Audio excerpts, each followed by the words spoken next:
El mensaje es mucho más complejo de lo que se pensaba, según Daniel Abate del Instituto Ludum de Sicilia, a la hora de decodificar cada una de las 15 líneas del mismo, según lo que estaba comentando este señor, y decía que se pensaba que la aplicación de la teoría del trastorno bipolar o la esquizofrenia podría tener sentido, y de hecho estuvo buscando datos sobre la vida de María, pero al publicar estos primeros resultados no ha expuesto ni un solo dato sobre la personalidad de la monja. Eso sí, es curioso que María acabase firmando la carta con unas palabras enigmáticas. Desde luego decía "oh, yo".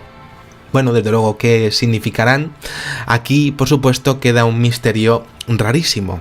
Evidentemente, el mal existe y lo vemos a diario, existe y nadie puede negarlo, pero claro, ¿puede tomar forma y puede ir en contra de un estamento como la Iglesia? ¿Qué necesidad tendría?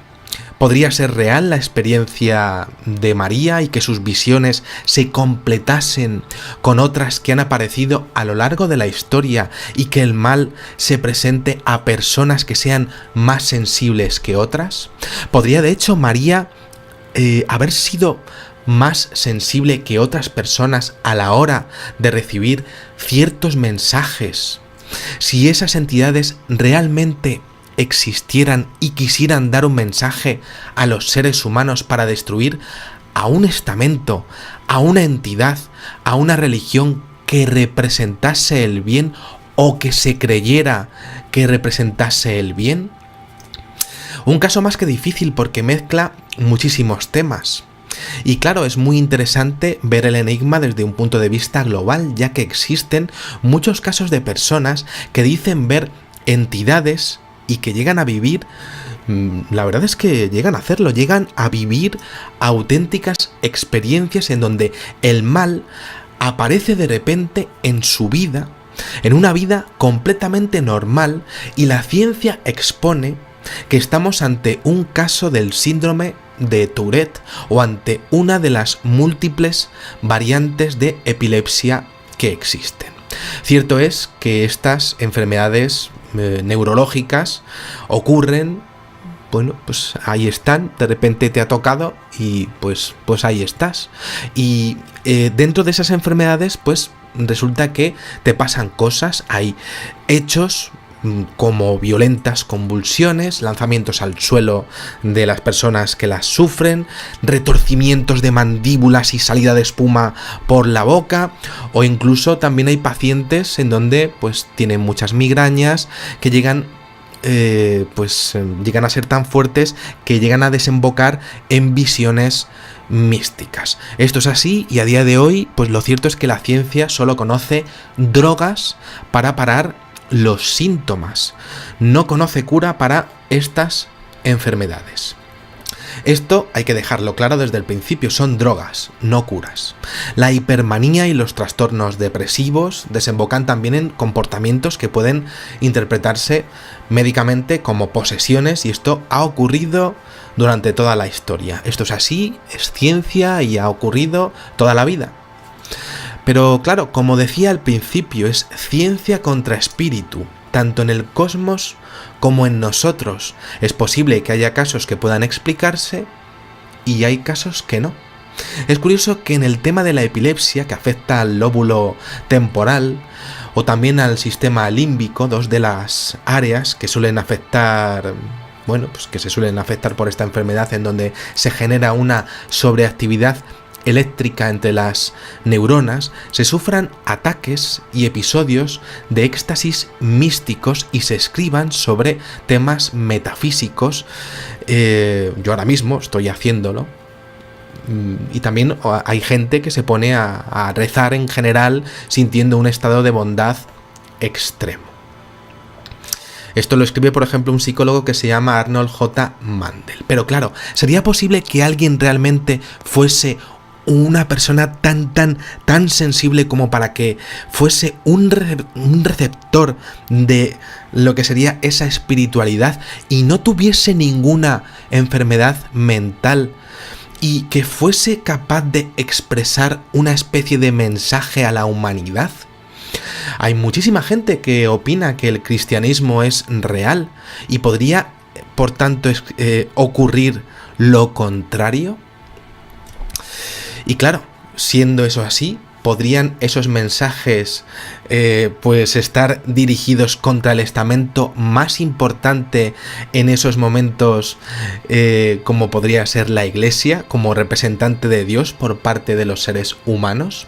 ¿Podríamos hablar de una inducción de pensamientos, de un momento de la vida de una persona en el que de repente estalla una mente y aunque no haya dado problema nunca, de pronto se cree una falsa memoria o una falsa visión? Es que estamos hablando siempre de ciencia contra espiritualidad. Existe un estudio de la psicóloga Elizabeth Loftus del Journal of Experimental Psychology, en el que se expone, disculparme el mal inglés que a veces tengo, es que soy del barrio El Pilar, de Barripi, en fin, en el que, bueno, pues se expone que existe una relación entre los miedos de las personas y las posesiones, como una reacción del cerebro o algo que está pasando en la vida real, que sería como el poder de la sugestión, y según la psicóloga, esa sugestión sería potentísima a la hora de crear nuevos casos y a la hora de ver imágenes relacionadas con este tema, como que tus miedos son capaces de llegar hasta el punto de hacer que tú te creas directamente que estás poseído.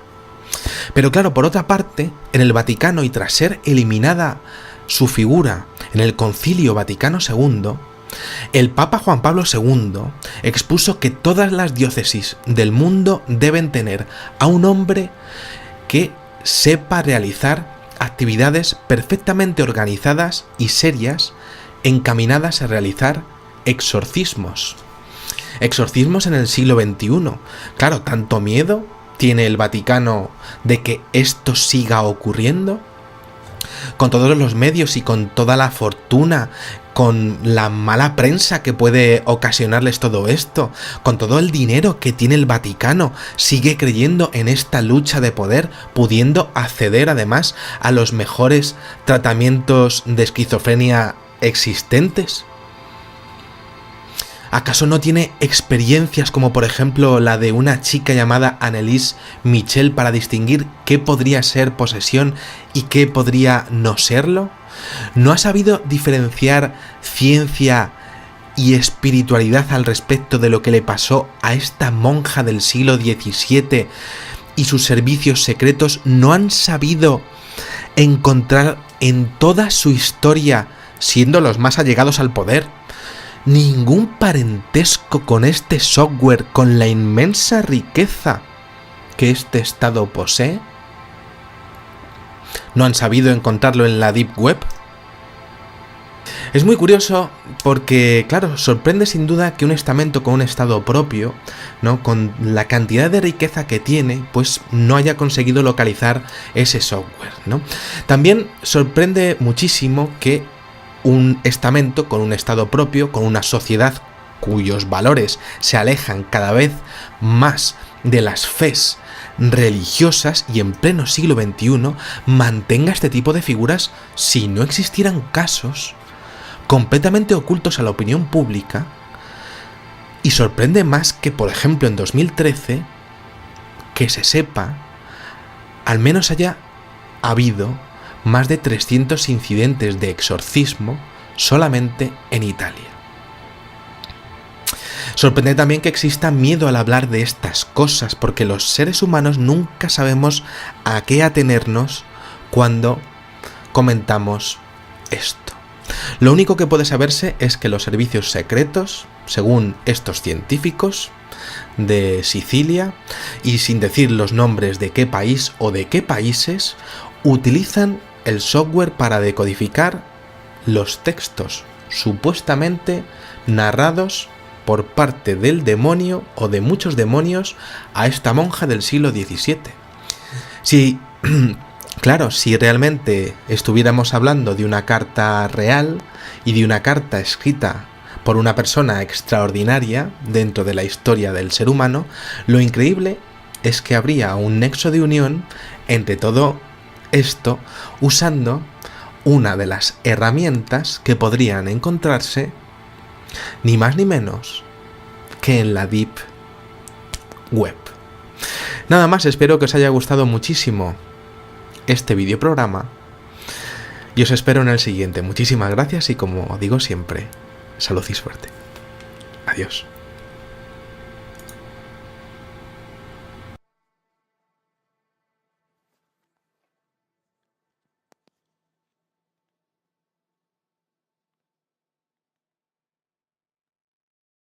Nadie puede negarlo, pero claro, puede tomar forma y puede ir en contra de un estamento como la Iglesia.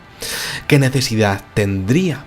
¿Podría ser real la experiencia de María y que sus visiones se completasen con otras que han aparecido a lo del trastorno bipolar o la esquizofrenia? Podría tener sentido y, de hecho, estuvo buscando datos sobre la vida de María, pero al publicar estos primeros resultados no ha expuesto ni un solo dato sobre la personalidad de la monja. Eso sí, es curioso. El mensaje es mucho más complejo de lo que se pensaba, según Daniel Abate del Instituto Ludum de Sicilia, a la hora de decodificar cada una de las 15 líneas del mismo, según lo que estaba comentando este señor, y decía que se pensaba que la aplicación de la teoría a lo largo de la historia y que el mal se presente a personas que sean más sensibles que otras. ¿Podría de hecho María haber sido más sensible que otras personas a la hora de recibir ciertos mensajes? Si esas entidades realmente, que María acabase firmando la carta con unas palabras enigmáticas, desde luego, decía, oh, yo. Bueno, desde luego, ¿qué significarán? Aquí, por supuesto, queda un misterio rarísimo. Evidentemente, el mal existe y lo vemos a diario, existe y nadie